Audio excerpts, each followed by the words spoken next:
بسم الله الرحمن الرحيم. يا أيها المزمل قم الليل إلا قليلا نصفه أو انقص منه قليلا أو زد عليه ورتل القرآن ترتيلا إنا سنلقي عليك قولا ثقيلا إن ناشئة الليل هي أشد وطئا وأقوم قيلا إن لك في النهار سبحا طويلا واذكر اسم ربك وتبتل إليه تبتيلا رب المشرق والمغرب لا إله إلا هو فاتخذه وكيلا واصبر على ما يقولون واهجرهم هجرا جميلا وذرني والمكذبين أولي النعمة ومهلهم قليلا إن لدينا أنكالا وجحيما وطعاما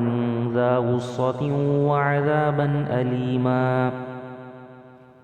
يوم ترجف الأرض والجبال وكانت الجبال كثيبا مهيلا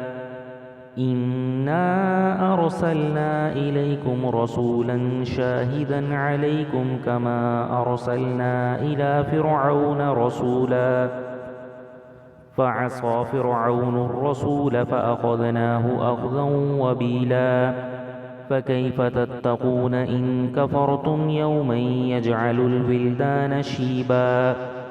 السماء منفطر به كان وعده مفعولا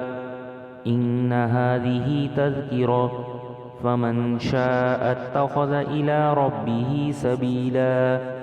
إن ربك يعلم أنك تقوم أدنى من ثلثي الليل ونصفه وثلثه وطائفة من الذين معك والله يقدر الليل والنهار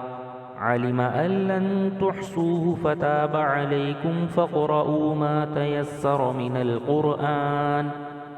علم أن سيكون منكم مرضى